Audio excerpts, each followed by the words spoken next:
Taking a political stand meant life or death for many as our country moved towards its independence during the Revolutionary War. And you can see the harsh outcome in countless stories across the Piedmont, especially through this one in Randolph County. As the country approaches its 250th birthday this summer, historians are remembering the actions of Colonel David Fanning, who played a role on the other side of shaping history. Fox 8's Tiana Maxwell shares his story.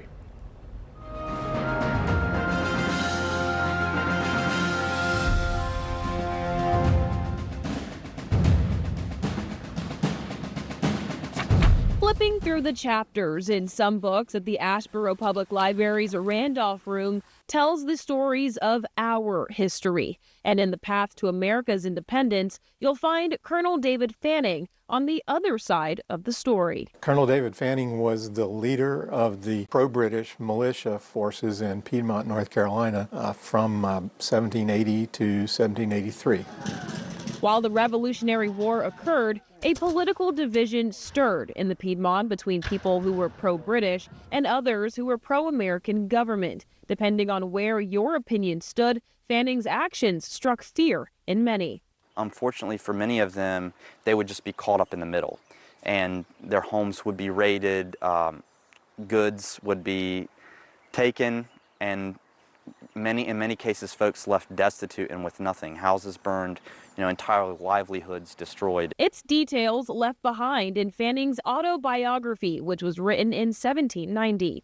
This is a strange case of where we know more about the losing side of it all than about the winning side, because nobody really wrote about it until 75 years later.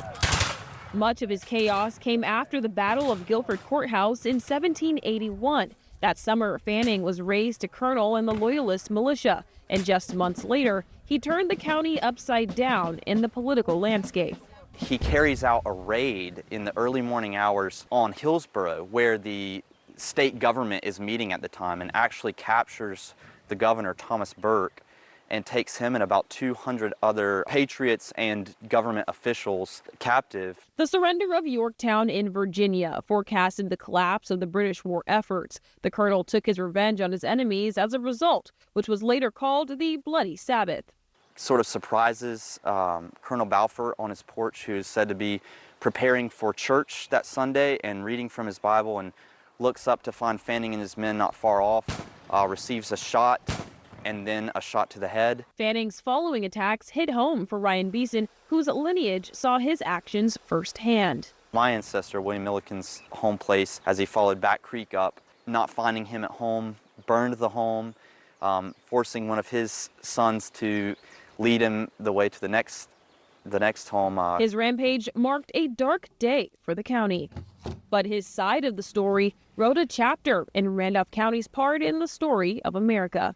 The lessons that have been learned in those 250 years since then is that maybe political discourse and respect for one another are better ways to solve things. In Randolph County, Tiana Maxwell, Fox 8 News.